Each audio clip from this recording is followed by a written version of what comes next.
Yo, what is up everybody, and welcome back to another Genshin Impact video. So I know I've been gone for a few days, and I'm gonna be trying to at least post every day this week if I can. And hopefully, I think they're probably gonna be guides or whatever else I feel like posting, but it is gonna be all Genshin content. If you guys are new to my channel, I would really appreciate it if you guys would subscribe and like the video, because it helps me out a ton. And anyways, let's just get right into the video. So today's video is obviously going to be a Bennett guide, and we're just going to go into everything you need to know about Bennett and how I build them, because I kind of been gatekeeping. Regardless of that, let's just get right into the video.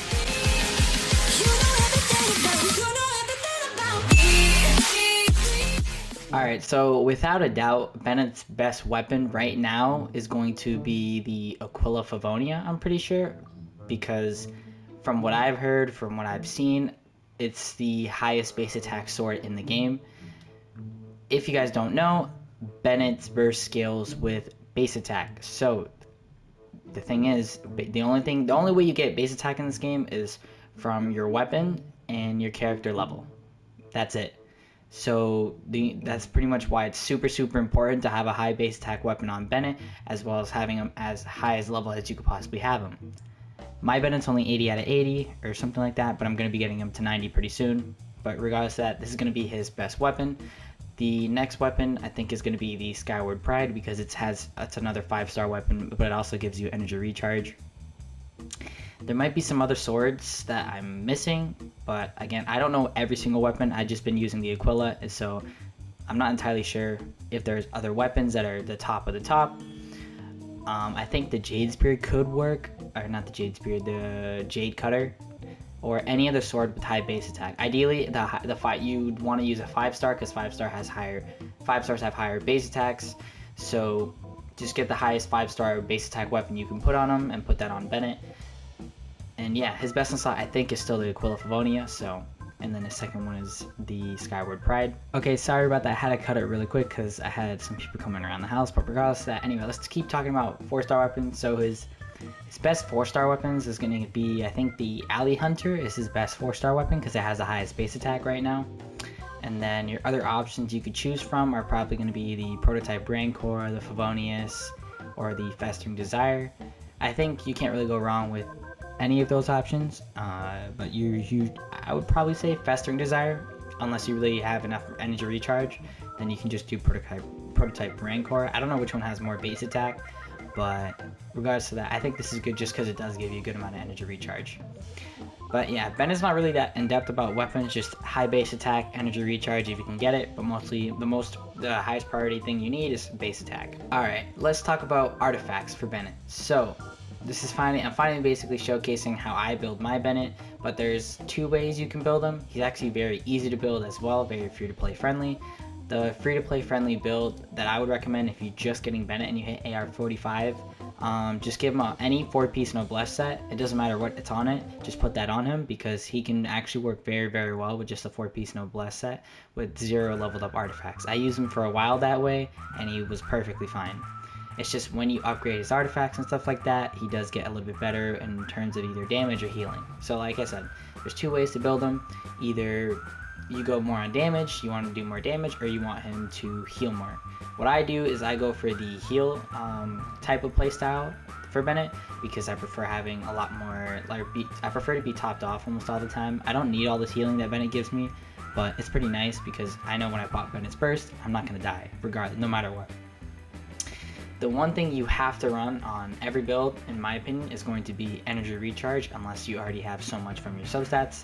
But I think you almost have to run an energy recharge stance on Bennett, because it's so important to get his burst back as fast as possible. Ideally, you want 200% energy recharge, and anything over that, if you can get it to 300, even better, or over 250, even better. But the most recommended one is 200% at least, at the very minimum. For his Goblet and his Sands, he is a support, so I'm doing HP and HP bonus just so I can get better healing. If you want to do damage, you can go pyro damage and crit rate, or probably crit rate or crit damage, unless you already have a lot of crit rate stats on him. Your Flower and Feather, ideally you want to be looking for as much energy recharge and HP percent as possible if you're doing the HP build. unless you're going for damage, and then you would look for damage substats. Somehow I have this on him. I don't know. I don't know why I have this on him anyway, because I don't build him for damage. But yeah, that's pretty much it. There's really no other set you can run on him. I mean, well, you could run instructor set if you have somebody else using noblesse, but that depends on what team you're running him on. Like if you're running him on the national team, then maybe the instructor set, or with Ganyu, Melt Ganyu, instructor set. But I would recommend noblesse set is probably his best in slot. And like I said, there are some other niche or other ways you could build him if you want to. It's completely up to you. I'm just saying noblesse is going to be his best one. Alright, so let's talk about constellations. This is a big one here. All his constellations are good until you get to C6. It is completely useless. Not useless to the point it can't help sometimes, but in my opinion, and I think everyone can agree on this, it's mostly a debuff and a downgrade. It's not an upgrade.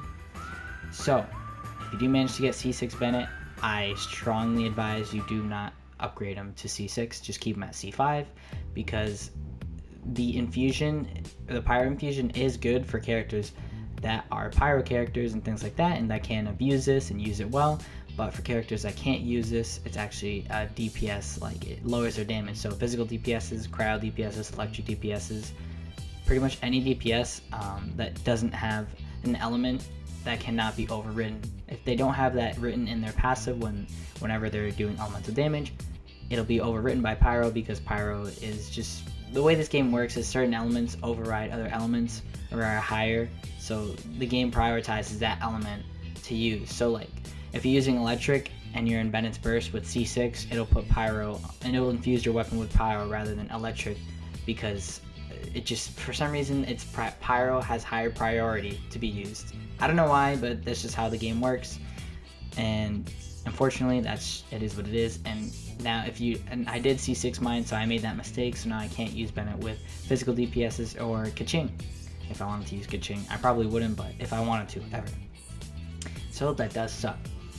His C1 is probably going to be his best constellation that you could possibly pull on him, because you get the 20% extra bonus and the HP restriction is gone, so you get attack and HP at all times. That's what makes C1 really good. C2, not bad, you just get more energy recharge when Bennett's below 70%, and then that's just an upgrade. And then this doesn't even matter. And then C5, sorting, C5 is just an upgrade as well. So that's pretty much it for his constellations. Nothing else I can really say. Just please don't upgrade him to C6. It's not worth it. Well, for talent priorities, you're pretty much going to want to be upgrading his ult as much as possible. This is going to be your number one thing. This is the main use of Bennett, is his burst. The only reason you would upgrade his elemental skill is just because you wanted to do more damage. That's it. Upgrading it doesn't really do anything other than that.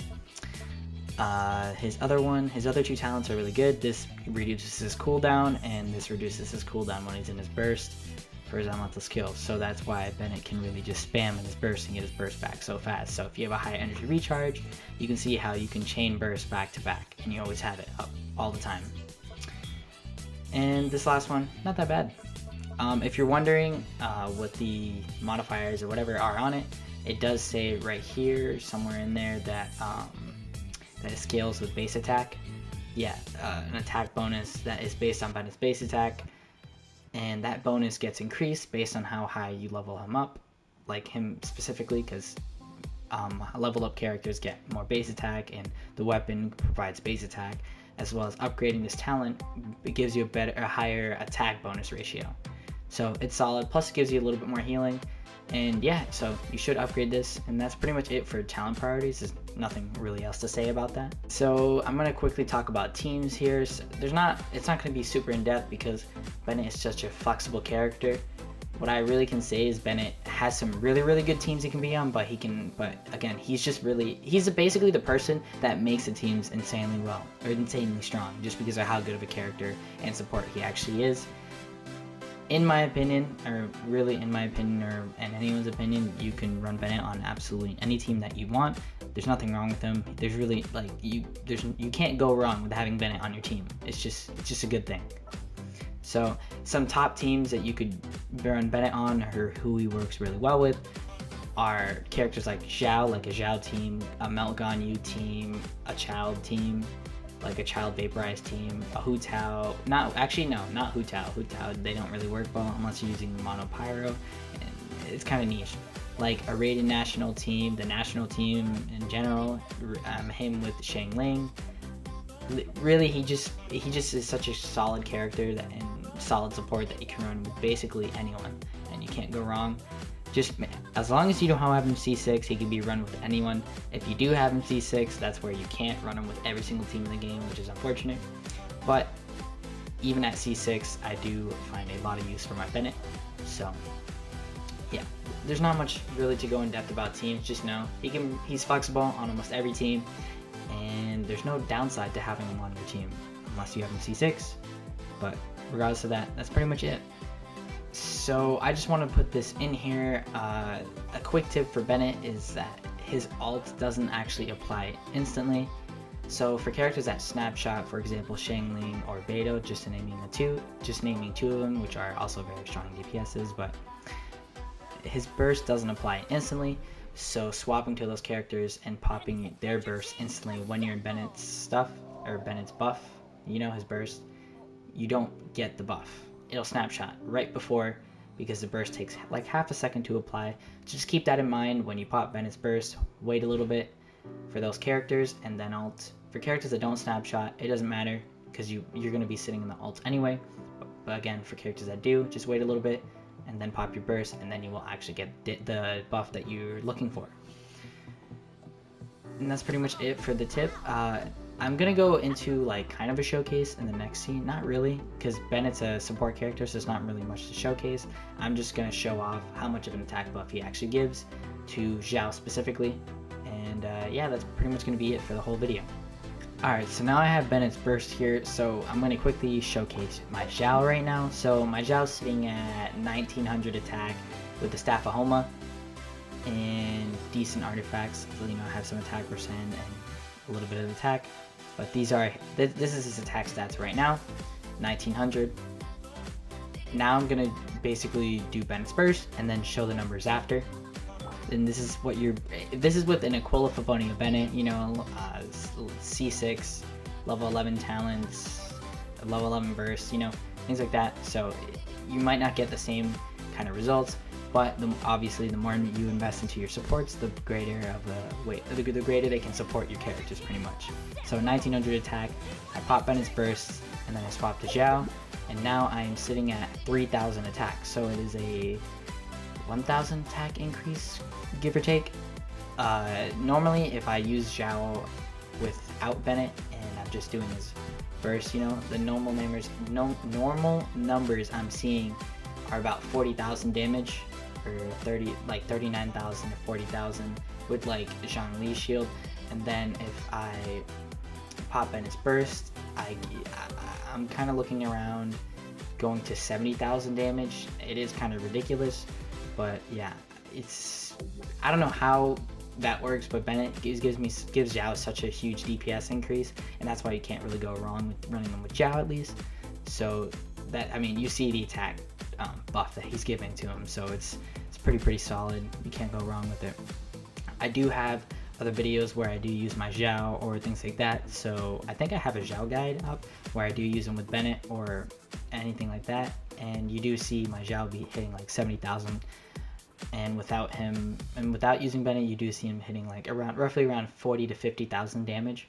So I mean, it is a little bit of ridiculous numbers, but Bennett that just goes to showcase how strong Bennett is as a character and why you can't, like, you almost have to build him if you want to have, you know, strong DPSs and things like that. But regardless of that, that's pretty much going to be it for the whole video. If you did make it this far, I really appreciate it. If you guys could take the time, please like and subscribe. I'm trying to grow this channel, and I do try to post Genshin content daily. I know I was slacking for the last few days, but I'm going to try at least this week to see if I can post daily content and try to get as many guides as I can, or anything else that I feel like posting about Genshin. And yeah, I really appreciate all of you guys that watch my videos, and yeah, I guess I'll see you guys in the next one. Peace out.